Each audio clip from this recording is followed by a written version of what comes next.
All right, everyone. Yeah, I think we can get started on this session. Just to kick things off, we'll have Denis joining us for today. Denis is the co-CEO of Victoria-based SSI.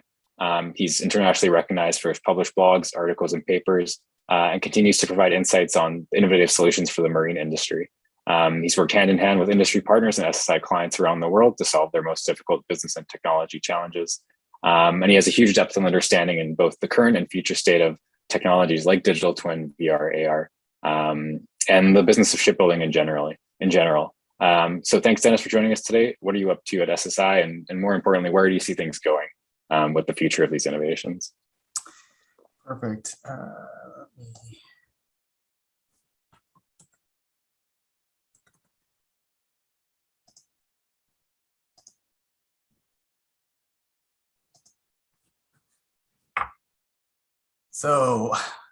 Thanks, everyone. I think I was going to introduce myself, but I always get great introductions, and I think Greg did a great job on it. And I guess the key thing for me is, there's three main passions that I have, and the main passions is focused on, I would say, shipbuilding, technology, and business, and that's in essence where my blog is. So if you are interested in how technology is being applied to the business of shipbuilding, this is really the blog for you. And I definitely take a little bit more of a realistic and practical approach rather than sugarcoating everything, which you'll see from my presentation and so forth. Because I do feel that for us to be successful, we need to be brutally honest with ourselves. So 74% of transformation efforts fail. We probably have seen all this, this statement in many other presentations. In some cases, the numbers are higher, but it really depends on how you classify what a failure is. But either way, we all know that many of the transformations these days fail, at least to some certain degree. And it's not really just in my industry, shipbuilding, but it's in pretty much every industry. And the reason for the high failure rate is not really because of the technology, but rather the way that we approach it, the way that we think about it, as well as kind of our limited experience with implementing these digital technologies. This panel is, again, going to be focused more on providing some practical ideas, strategies, concepts to help us grow our knowledge, as well as, I would say less marketing hype and be more realistic. So before we start the panel, I have been asked to set the stage on where we are today with or before we look into the future of where we are. And I thought there'd be no better way to articulate where most industries are with our vision of our digital twin, as well as how it relates to XR, by talking about this innovation adoption curve. But more specifically, I would say crossing the chasm. And I think majority of the people are aware of what this innovation curve is, which continues to hold true for the adoption of any technology. And this is where the adoption of technology follows a bell curve where you have a small subset of innovators and early adopters, about 15% that adopt the technology relatively early. Then you have a gap or a chasm that very few organizations and companies and people adopt the technology. Then after a bit of time, you get your early majority, and therefore, or then your late majority, and then finally your laggards. And with all the great successes that we hear and read about, we shouldn't really interpret them as a representation for our industry as a whole. So even though there's some great potential with digital twins and XR, the successes that we're seeing are really focused on the innovators and early adopters, and not, I would say, a reflection of the industry as a whole. So today, majority of the industries, and definitely shipbuilding, is at a point that's trying to cross this chasm, where we know the technology is ready for the industry. There's some really good examples that we've seen throughout the day that actually are used in a production environment, where majority of the risk and knowledge have been taken from these innovators and early adopters. But there's a lot that we can learn from them to cross this chasm. So I thought I would run through a very small set of examples. We've seen some great examples today, so I'm just going to move through these pretty quickly, as they're more shipbuilding focused, but these are all being used in production. So we've seen a lot of examples with VR, with design reviews, operation reviews, owner reviews, and quite a few training scenarios that we've seen. Newport News has some great examples of their custom-built AR solution. And in this example, they're using an iPad to visualize a pipe installation on a plate before assembly starts. Some great examples of using AR to capture knowledge and skills, which in this case, it was of a dying art of line heating of forming plates. So if you understand shipbuilding, there's definitely an art form more than an art to form plates with your heating. So many great examples of using AR for build verification, which is used in production. I believe this one's on a 30-meter security vessel. A lot of examples of training simulations with the trades. So this is an example of training painting and coating processes. Jennifer provided some good information on the Hollow Ship Initiative. Some good examples of the cognitive start. This is actually one I thought was quite interesting, where you have a subject matter expert talking to you with a HoloLens and walking a on-site technician through some specific activities. There's also examples of using XR to automatically design a pipe for pipe spool for replacement. So they're just scanning it and it actually is designing the pipe and giving you the information to construct it or fabricate it. And there's many more great examples out there. It just hopefully kind of gives you an idea to set the stage. But I did, however, want to talk about some of the underlying realities that it's sometimes hard to extract from these presentations and marketing material. So the first one is, and if you look at the innovators and early adopter phase, there really is usually a lot more of an investment of time and resources. Time because it's time to implement, time to validate, fail, learn, and repeat. And that's why you see certain specific segments adopt XR, such as the Navy that we see a lot with their submarines and aircraft carriers, a lot of cruise ships, offshore rigs, yacht builders, and so forth, more in the shipbuilding industry that have really high valued assets. And the value of a good solution for these organizations is much higher. So that's why it makes more business sense for them to invest more time and resources. In addition to the segment, you see a lot that created solutions that had some sort of support or funding from some level of R&D and so forth. And we've talked a little bit about that just in the session before this. If you look at most of the successes with XR, the models are what I would say are a little bit more of a static model or a snapshot in time. So for example, if you look at the training or design reviews, which probably had one of the most successes, had a final version of the model. But also if you look at all the other sales presentation, production floors, and so forth, did use this snapshot of model strategy. And this is not bad in itself, but it's just something for us to recognize, as it's much easier to create a XR solution that revolves around a model that doesn't change very often. If we wanted to create a solution that requires change to be propagated in a timely manner, it's much more complicated. And the faster you want to get it propagated, the more difficult it will be. Also, some solutions we see cannot grow past their current functionality. There are many reasons for this, but one that I see the most often is that there's a creation of these information silos, which in essence supports or feeds this one digital initiative. This is where you have information that's collected from different sources, copied, which is part of the key problem. Then they require a lot of pre-processing before it is to be able to be leveraged into your solution. And this really ties back to your static model, mainly because if you're just using a static model, doing it once is okay. But if you're looking at a solution that can handle and propagate change and leverage data through your business systems, then most current solutions would not scale to that need. But I do want to make it clear that even with all these kind of realities, these innovators and early adopters got value from their implementation. So I don't want to take away from that. It's just more of a step on their journey to their digital transformation, which I will get into a little bit more in a little bit. So as mentioned, we are at the beginning, or what I mentioned at the beginning, we are at a point where we're trying to cross this chasm in relation to this digital twin and XR. So what can we learn from these innovators and early adopters to help us cross this chasm? Now we'll focus on what I would say my top 3 items that we can learn. And I should also mention that these items can be applied to any organization going through any digital transformation, or what I would actually like to call more as of a business transformation, because digital is just a portion of it that's driving it, but we really need to change our business. So first one is clear vision and goal defined by business value.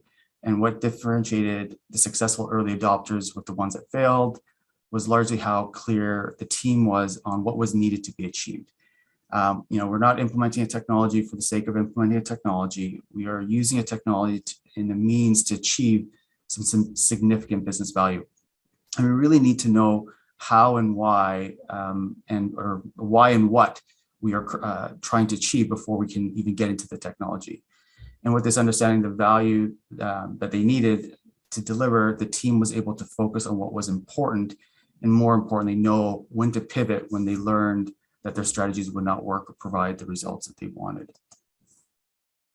Another common characteristic that we see that the successful early adopters had was a growth mindset, which can loosely translate to that they were comfortable with the uncertainty, losing early with a particular strategy or tactic, learning from it and pivoting accordingly.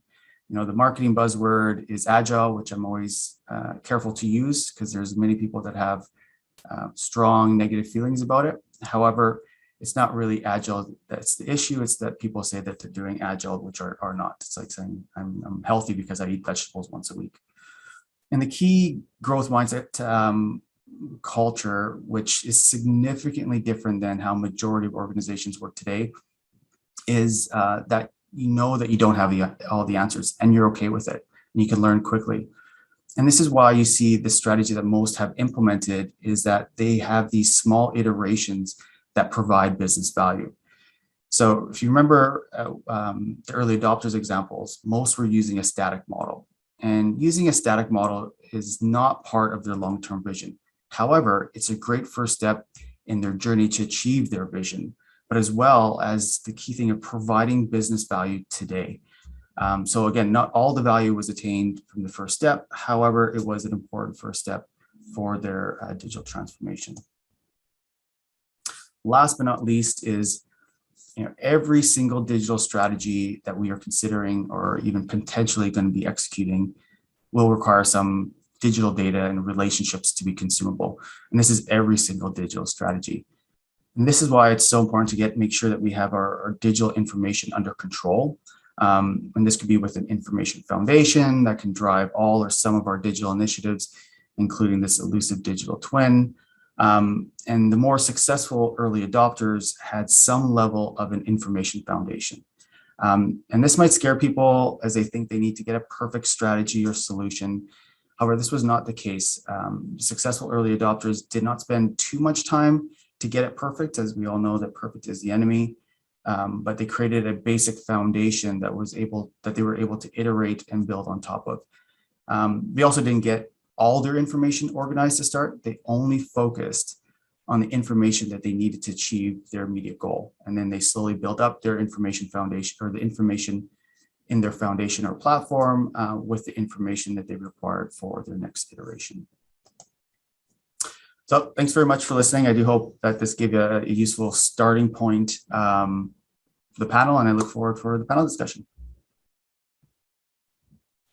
Yeah, thanks, Dennis.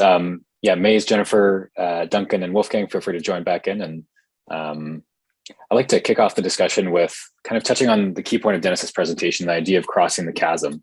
Is that where you guys think we are? Does that resonate with where your experience in either industry or academia or the Navy, for example?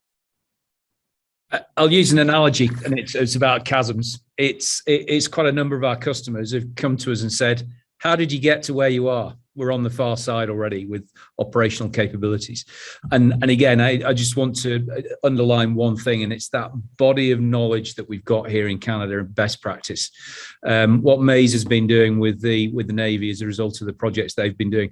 The Royal Canadian Navy is so far ahead of just about anybody else because we've been generating that capability. And it comes back to, I think, again, one of those great great characteristics that we have in Canada is the ability to share information and collaborate. Now, obviously, businesses have competitors and so on, but at the same time, there's that real willingness to sort of pull together through those collaborative frameworks that we were talking about earlier on, to cross that chasm, to build the bridge, to work out how things are going, but also to do it in a way which is really progressive and is achievable. So, I mean, that's the one thing that I would say. And we're seeing more and more Canadian industries and also overseas companies now as well, starting to realise that and take what's being applied as best practice here in Canada to their own business areas where they want to use the technology.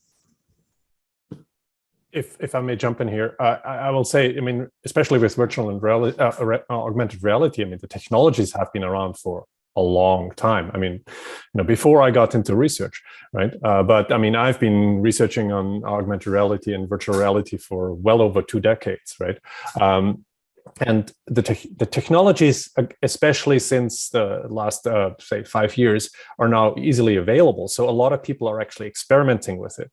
One of the things that I'm finding is that a lot of people are discovering the real problems. I mean, as mentioned in the previous session, tracking things, I mean, basically, matching real with virtual, right, is a real challenge, right? And we're rediscovering now that this is a problem, right? I mean, we knew this was a problem, but we ignored it to build the prototypes and the products we have now, like, say, the HoloLens, right? But we're now discovering that this actually impacts the work, right? And so this is actually poses now new questions. So, I mean, I'm working for one of my many research projects is on 3D tracking, right? I mean, how do we actually make this better? How do we make this work in the outside? How do we make this work in an industrial environment, larger scale than what we currently do, right? Or in a shipyard, which is actually something that is really cool. But all of these things, there are solutions there, and people, as Duncan just pointed out, right, we are experimenting with that, right? And so I think there's a great opportunity also to try to jump now that we know that we can kind of see the other side of the chasm, right? Or we are close to it, or we already jumped over it, but we can't quite make it work there. Now to actually go and build further from there, right? There are lots of chasms to jump across, I think, along the pathway, right? And it depends on which industry you're in. I think if you were to talk to the automotive industry and how they've integrated AR, VR, and digital technologies, they're on a different chasm and a different path than what we're currently experiencing now within the shipbuilding industry. So it depends on who you talk to and where they are on their particular journey and which chasm they're trying to cross at that moment. So I actually gave a speech a bit ago about what I call the last mile of innovation. And what I applied to is basically what I learned from our test and trials process inside the Navy, actually. What we do is, a factory acceptance, and after that, set to work. After that, harbor acceptance trial, and then a sea acceptance trial. But I kind of mixed it up in terms of my own thinking for, how we accept Innovation Solutions Canada projects, things that we do with Cognitive Spark. And what I would say is that you don't cross the chasm alone, all right? So of the maybe 17, 20 projects that we're pushing right now at the INX Center, I would say most of the COOs, CTOs, or CEOs are actually on my Signals app. And we talk almost every day. And it's just like, hey, what do you think about this? Hey, what do you think about that? Yeah, let's go, blah, blah, blah. And we're almost iterating as we're actually producing, making this movie together, right? So every scene, if I don't know, if I'm the producer and they're the director, we kind of, hey, I didn't like that, you know what I mean? I didn't like that face. Okay, go back and do it again. And frankly, you'd think that would actually take more time, but we're saving, like they say, measure twice. Right? We're saving so much time down the road because I don't want to see it on installation going, oh, why did we do that? We have to redo it, because I will not tell you this in a public forum, the horror stories that we've encountered when things weren't done correctly post-refit, right? So I guess I'm just applying those, and it really is about that last mile. It's not about hand-holding. It really isn't about micromanaging, but it's about skipping to my loo together down that bridge. Let's call it a bridge. Do you know what I mean? And really going, yeah, how about this? How about that? And we riff a lot together in terms of, hey, why don't we put a 5G chip, inside, Cognitive or something like that. And we just keep going with things. So to me is frankly the best approach to bridging that chasm, because you almost want to fail with them multiple times. I know it's corny, you see it all in blogs and whatever, but you really, really want to do that, because those micro failures, frankly, that's how muscles are built to make your muscles bigger, right? It's about breaking those fibers every time. That's what I got.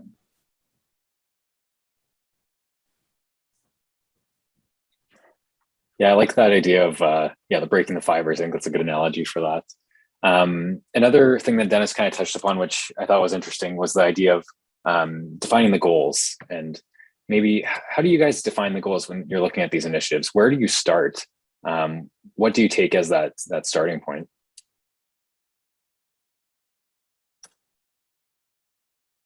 Jennifer, for example, where was the starting point for Seaspan for some of these initiatives? So there's a couple of different goals. There's how do you influence existing programs that are still in development? So you're setting a timeline. For ourselves as well, it's one of the nice things in the shipbuilding industry is you're often looking a decade ahead of where you are right now. And so you have the luxury of being able to think about, well, how do we want to build ships in 5 to 10 years? So we have multiple goals, right? And so there's an element of where do you want to be in 5 to 10 years? How do you want to build our vessels then? How can we bring some of that forward and use available technologies now? How do we influence, where we want to be? There's also a little bit of luxury and obligation in and around how you utilize things like IRBs and ITBs and value prop in order to set up where you want to be now in 2 years, now in 5 years, now in 10 years. So it's a little bit about that visioning and then deciding how you're going to pull some of that forward to have those easy wins or near-term wins or the micro failures as you go through in order to set up. Because if you just set up yourself with a goal of where we want to be in 10 years, you can't just stop, right? You have to figure out how you're going to actually have some pieces of that progress coming in and influencing what you're doing in the near term.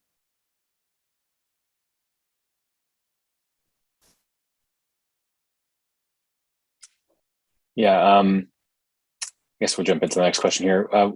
What is limiting the adoption of digital twin or AR and VR in your business or your industry? Yeah, sorry, Duncan. IT managers. IT managers every time. People who don't want to change the systems that they've got and think that that this is going to create a massive problem for them to manage. Systems administrators and IT managers, we try and steer. If we get moved to talk to an IT group, we kind of when we're talking to the operational group, because it's the operational group that sees the need. They understand what the impact's going to be, but as soon as it goes to IT, it becomes, this is really difficult. And what we have to do is we have to go through an education process with those teams if we're going to be really successful, and it slows things down. It'll slow a contract down by 6 months if the IT group get given ownership over an operational group.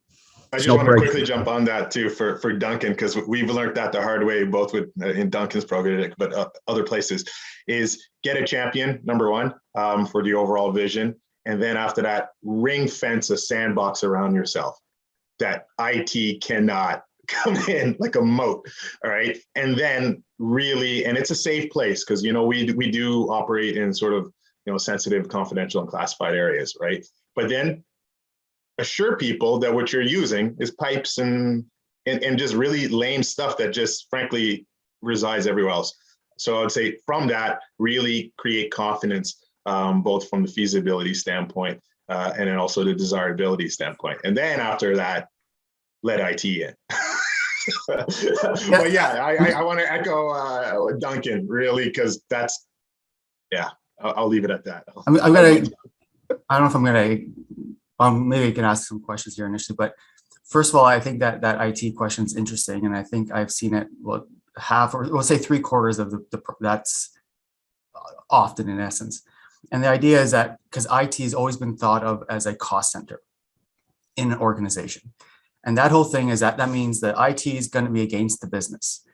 But again, when I look at the ones that have like transform or are on a good path of the transformation, IT becomes part of the business. So they don't become that obstacle. And I mention this because there's a couple interesting things that have happened where that to change your organization, we talk about business culture and mindset and so forth, which is always difficult from a technology person. Like I'm a very technical person, but it's, again, at the end of the day, we need to affect business. And the whole idea is that we need the IT teams from overall to cross this chasm to be more in the business, because every organization, every company right now is going to have a huge IT part of their business.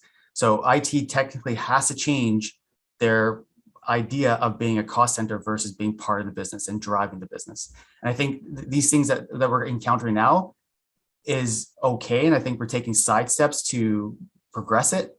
But again, we're only going to get so far with it.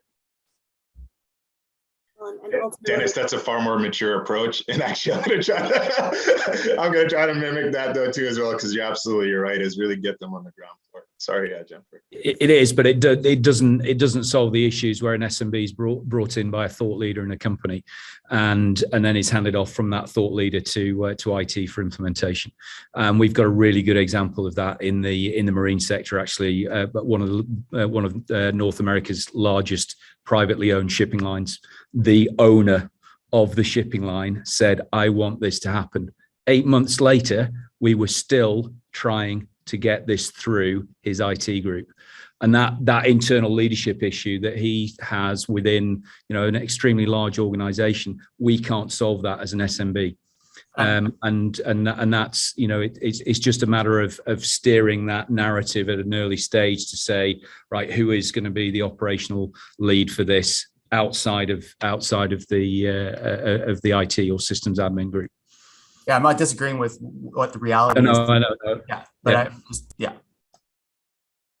So those are all like specific examples to a larger issue around just change resistance. People that have done engineering design for 30 years and have already invested the time of how do you turn flat drawings into 2D, maybe you'll use a 2D plus kind of engagement. They have all of that in place, right? So how do you convince them that going to an AR, VR and going digital and trying to keep things and not making physical assets that then, are mock-ups of the solution and really staying in that digital environment? How do you convince them that it can be used and it's effective? It's not just some cool gimmick, some interesting kit to play with, that is actually going to make that change. And so some of there are practical aspects of how you put that into place, but there's just that mindset of being able to kind of come in and really adopt those technologies. I find from our own experience, there's the thought leadership element of it. And then there's the younger generation that's potentially more familiar with the solutions to begin with, either through their, years of gaming or having experienced it at university.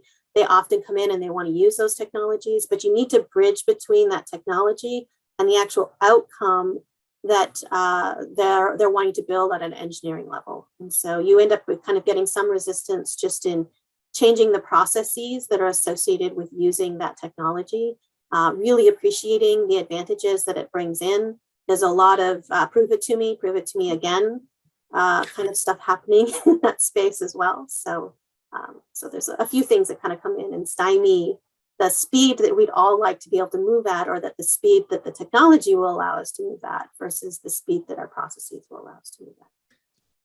I'll tell a quick story, and a few of you may have heard this one before, and Meiz has heard it loads of times.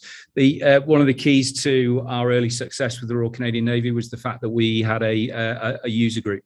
And we set the user group up, and all the users were marine engineers, and they were a complete cross section from a recently qualified sailor through officers right the way through to a chief petty officer who was within 6 months of retiring after a full career in the Navy. He had holdfast kind of things tattooed on his knuckles like this, like that. Well, he didn't, but that you could imagine it, because he had these big meat cleavers on the end of his hands. And when we got the user group together, we immediately did an assessment of the user group for the first time and thought he would be our hardest sell. He became our biggest advocate. And the reason why he became our biggest advocate was because of some of those things we were talking on earlier on, because we convinced him at a very early stage, this wasn't about IT for IT's sake. This was about introducing technology that would make his job as a supervisor of marine technicians that much easier and more effective, and would mean that he wouldn't have to get hands-on. He wouldn't have to move to the other end of the dockyard or the other end of the ship in order to do his job. And his comment when he finally took after his first session with a headset, with the HoloLens headset and remote spark, his first comment was, took it off, and he said, "With this, I could get a chef, the least skilled person on a ship, to do that job."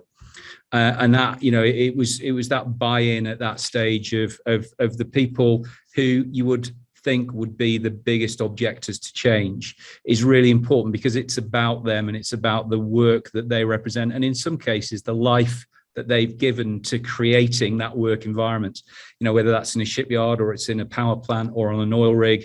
They're invested in it, and it's their life, and they've given to it. So bringing them in at that early stage into the discussion as part of the user group about whether this is valid, not only about what it's going to be used for, I think is really important to overcome some of those key pieces. And that group, the results that we got from that initial user group were still resonate with the work that Meiz is doing on augmented mixed reality now in Esquimalt. I think, this what you're also talking about directly or indirectly is demonstrating the value, right? Once you can demonstrate the value to people, you can actually convince them to actually why this matters, right? I mean, the example of a senior petty officer going like, I can use this directly is amazing, right? I mean, I'm actually a little bit unusual professor because I actually was part of a startup which actually became market leader like 6 years after it started in the 80s, a long time ago. I'm dating myself now, but and most professors don't have that kind of experience, right? I went afterwards, I went to university, right? But I find from that time, I still know how important that is, right? And very mundane bookkeeping software at that time, but very different story. Really quickly too, because our organization is mostly led, when I say the Navy and not really D&D, by warfare officers. And really, when you get their buy-in, as Duncan mentioned with Admiral Lloyd, then really a lot of things got moving. Quick example of a small project, augmented reality, is with actually Bridgeview Engage, and it is augmented reality that gives you an overlay of radar pictures. Right now, it's a company out of Newfoundland. We think it's cool. And at first, the technical staff was like, "Meiz, this is not technical. Why are we taking this one on board?" Well, we're actually in charge of Naval Warfare Officer curriculum development, navigation, and whatnot. One of our wicked problems, and I always say solve a wicked problem, and after that, everybody else will probably not fall in line, but kind of potentially jump on board, cross that chasm with you. Well, in this circumstance, Bridgeview and the radar that came with it also had an option to check out oil spills. All right. And we have a statement of operational deficiency to actually be better at oil spill response, as probably every organization should and would. And so now what we're doing this project is literally to do that through augmented reality. If an oil spill actually happens, the technology will hone in using the rudder radar, an oil spill. All right. Now, the people leading this charge, who are kind of the naysayers, we're actually our naval warfare officers, are the ones setting the requirements. How do these, we call them evolutions, exercises, actually occur? And from that, we're creating a whole sub thing that I never envisioned possible. So we typically call this collision management, right? Where we just collide, techs and people together. And now we're having rah-rah people who frankly were the biggest naysayers of, sounds cute, Meiz, augmented reality. And, I'm not calling us geeks and nerds, but you know what I mean, right? So now this is actually becoming a thing. And so what I would say is get it in the hands of people who are ship drivers, really. And frankly, I'm actually more excited about this almost non-technical project than a lot of them, because if it works, oh my God, you put this on a sailor, we're going to find that oil slick, and you provide confidence to people going, yeah, it's gone. The oil slick is gone, or whatever is the case. So yeah, I'll leave that one at that. So you guys are talking about demonstrating the small wins and showing that value. And it's a really good segue to a question we had from Jason. Often with this type of technology, the return on investment, the ROI, it's not a straight line calculation, and it's not obvious. What are some of the ways to overcome this, either with a stakeholder or just more generally with the project? I'll quickly jump in because we actually have quite a few ways where we know we save money. Time is a premium for us. Damage is a huge premium, frankly, or actually liability. And so when we look at, okay, this might cost 30 or 20 or even $5 million, but not doing something might cause you, even subject to litigation, frankly, when it comes down to an oil spill, as the example I just gave, is huge. So we look at that whole spectrum. That's actually how I've been selling certain elements, is doing this is a small feasibility test, and it is really small and will fail. But please, when we go big, we go big. My department, right? And so, yeah, let's not go big on Cognitive Spark right away with having 1,000 headsets everywhere. Let's check it out. Oh my God, this is really good, or this is, And so for us, actually, it's an easy win because our capital procurement process is anywhere between 7 and 14 years, right? And we set our requirements, and it's ironclad. And we were talking about the shipbuilding strategy. Jennifer's nodding her head, and frankly, she knows that when we make changes, it costs us money. So that's why for us, it's really just failing small is dirt cheap. That's my comments.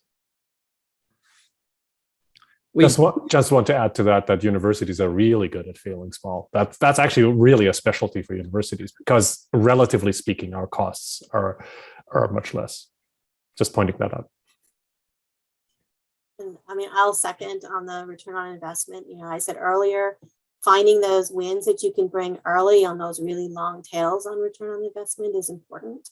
The other part of it is precisely, we often get caught up in our performance indicators and how do we actually measure success, and are we saving hours of docking time or having more hours in operation, and all sorts of things that are tied to that.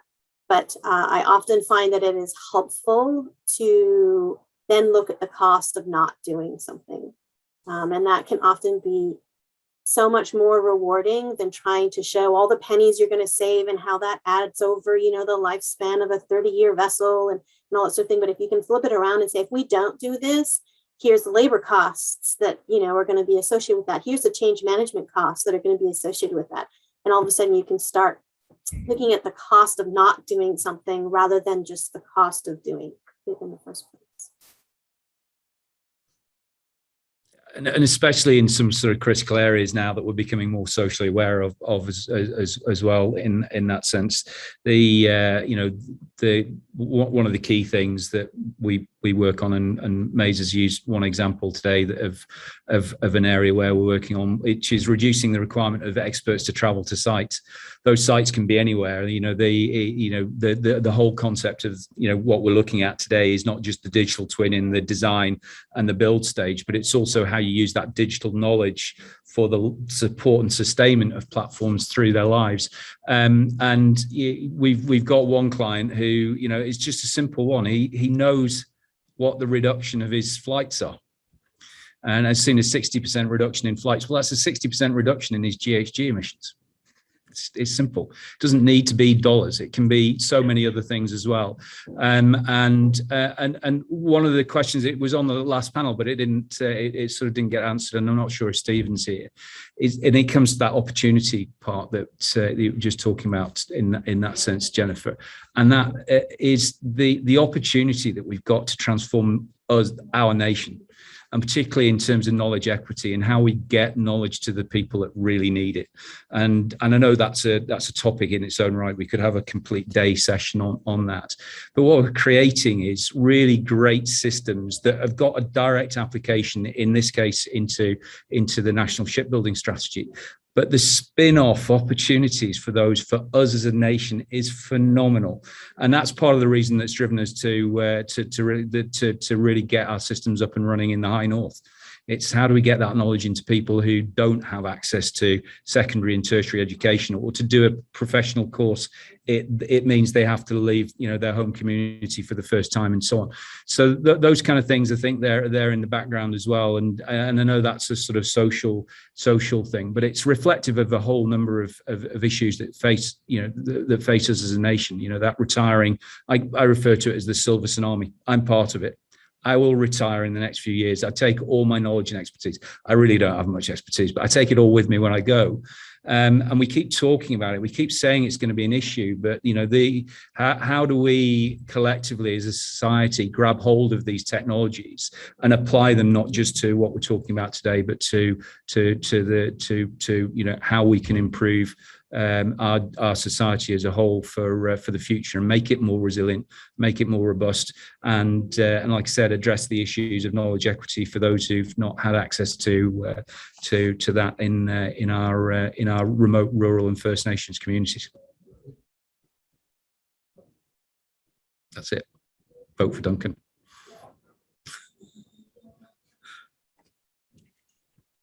Yeah, we had another question from Jacqueline here today.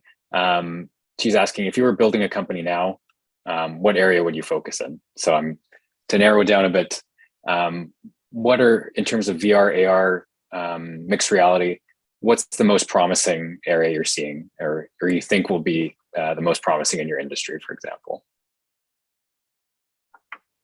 in the next 5 years, maybe? I'm seeing quite a few startups that we're working with right now that are ISE. One of them, we didn't even know there was really just 3 people, right? So clearly, a startup, and I would say is be as vertical as possible. Number one, so for your final output. The other is actually, I'm contradicting myself as I'm saying it, but also partner with folks too as well. So in one circumstance, we actually have 3 companies working together on one, I would say, final output. They all have specific products. One of them actually creates content. One of them helps us create content on our own so that my sailors will be able to create scenarios. And the other one is using reflective reality, which I think is going to be really, really cool. It's kind of like a dome. You may have seen it in one of my videos, right? So they're all working together. I mean, funny enough, they're all in the same town, Montreal. But what I'm getting at is partner. First of all, really create some good friendships. You might merge, you might not. You might, bandwagon off of people. They might know different people, and also have that market identified. That with, frankly, almost as a bond, as a sale, right? Like, hey, X amount of things if you do this, and it ain't so hard to get that. And also, I would say, from a government perspective, the easiest way to get in with this is a SOSA. A SOSA is a supply standing offer supply arrangement, right? Those are services type money, and it's not capital money or a separate pot of money. So if whatever business you're creating is creating a service, even though if you actually have a capital asset, but you're providing those services to us, for this federal government is the easiest way to actually get into contract, frankly. But if you're just selling a ship, well, then that's a hard good, and we're going to go through that process. We have our own rules. But if you're saying, hey, my service is to, as a SaaS organization, way easier, and Public Works, frankly, is actually coming up with a lot of new mechanisms for SaaS cloud procurement. So we're even changing how we do our own procurement, or even Azure credits and whatnot. So really, I would say focus on those elements. If you're VR, AR, don't sell me an Oculus Rift or whatever. Like, we can get those anywhere. Over. Yeah, I'll just give my 2 cents really quick here on the areas I would think about starting a new company. Is that there's a lot of technology that's out there, from the hardware to the software and so forth, and I would look at a way to merge them together. Because if we look at the technology, the value of technology is how you combine all these different technologies to solve a future problem. So I think there's be something interesting there on various different aspects. The other aspect I think that we're seeing more apparent right now is the distributed environment, the collaboration communication, and how we're going to communicate virtually, but make it feel like we're together. So those are the kind of the areas that would probably be interesting, and it would be I think valuable for a business to provide. I can only agree with that. I mean, even from an academic standpoint, I mean, I'll just point out that collaborations in the virtual reality space, or doing simple things like a user study, having somebody else try a virtual reality system during COVID was a major problem for us, right? I mean, and so we actually came up with several ways to come around that. I mean, shipping headsets is just the obvious solution, right? But if you can afford it, right? I mean, that's a question here, right? But there's various protocols that we've developed for that. Now, luckily enough, we're in operation again, and so we're now continuing to do user studies in our lab, and so that has changed. But collaborating through virtual reality is a very powerful, or augmented reality is a very powerful thing, not just for training, right? I mean, I'm looking at, I showed very briefly that application with the data analytics. One thing that we have done is, and I didn't have the time to show this, is we have had two people stand in front of a touchscreen and basically manipulate the data directly, right? And in a very simple way. And if anybody's interested, I can post that. But the power is actually having people to work together, and you can do the same thing through virtual reality at a distance, and that makes it possible to collaborate, to expand vastly the network of people you can work with together and have discussions, productive discussions, say, how does this affect our maintenance costs or whatever, right? All of these discussions can happen even at a distance today on the topic, directly showing in situ, in the model, right there. Where I rip out my headset, I'm sorry about that. Oops. Right there, where you do it in real life, but you can't travel, or it's hard to travel, so you can do it the same way, right? Mix the real and the virtual. That's very, very powerful. Sorry. I would suggest to anybody that's thinking of this particular area that one of the first things you need to do is to give yourself a really good grounding in either Wolfgang at SFU or with the UMB Human Computer Interface Lab or Interaction Lab, whichever one you want to call it, and really sort of look at how things are changing in the way that we do what Wolfgang's just said, how we handle data, and how this actually interacts with that, so that you've got a really clear understanding of how to create things which don't impose cognitive burden on the user. Because what we're seeing lots of different solutions which are coming into the market, which are simply just some of them are just simply computer solutions for computer solutions' sake. They don't really take into consideration that mantra that so many companies have, which is our most important asset is our people. Well, if your most important asset is your people, design stuff for your people that helps them to do their job more effectively. And you can only get that if you just take that little bit of a step back. So that would be my first piece of advice. If I was to look at a technical area where I think that will really blossom in the next 10 years, and particularly in the augmented mixed reality space, it's haptics. It's the other senses. So we're really good with augmented and mixed reality at the moment. We're really good with oral. We're really good with visual. And we've got a little bit of some of the other senses, but it's those other really powerful senses that are going to be integrated at convergence points in the technology roadmap down the line, which help people to really interact.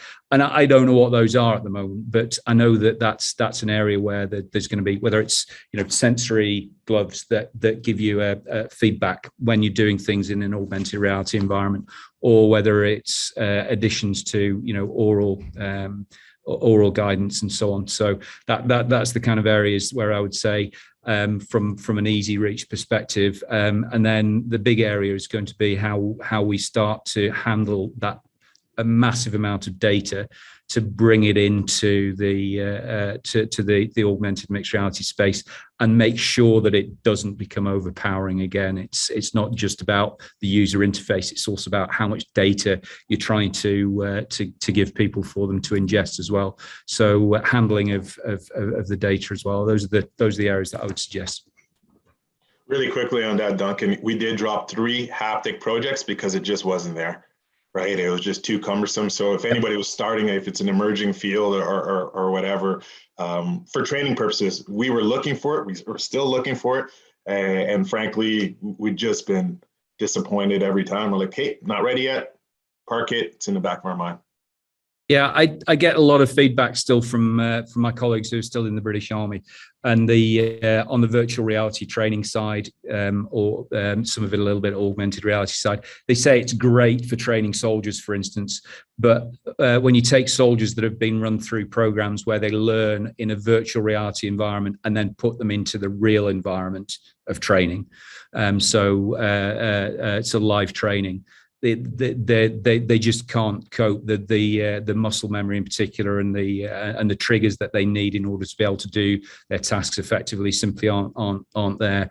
And we see this all the time. Again, it comes back to one of those points that I know I made and a couple of other people made earlier on, is that what we see are the bells and whistles. We see things which are in the news reports or the 30-second video clips which show people doing things like it's already in service and it's already being used, and it's being used to train everybody to do everything, you know, whether that's, from my perspective, you know, stack drills or section attacks or whatever it is. But the reality is it doesn't cover that last mile. Again, Meiz, to your comment earlier on, there's a little bit of a gap there yet for us to be able to cross. And I know that's specific to my own field of experience and knowledge, but I think it applies in a whole lot of other areas as well.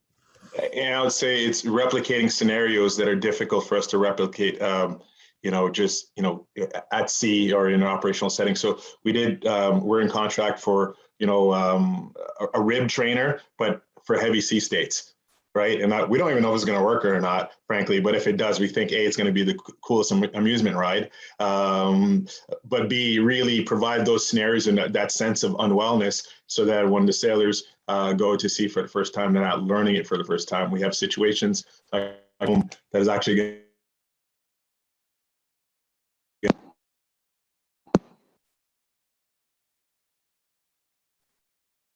Sorry, unfortunately, I think we missed just the last little bit of that. Meiz cut out. But yeah, we're getting towards the end of the session. I think I'll start wrapping it up here. I just wanted to thank you all so much for joining us, Wolfgang, Meiz, Jennifer, Denis, Duncan. It was a super informative session. I can definitely echo some of the comments we had. Dialogue and insights and the information being shared here is undeniably beneficial to anyone listening. And yeah, for sure, it was hugely beneficial to me. That brings us to the end of our event today. Yeah, thanks again, and thanks to our sponsors today.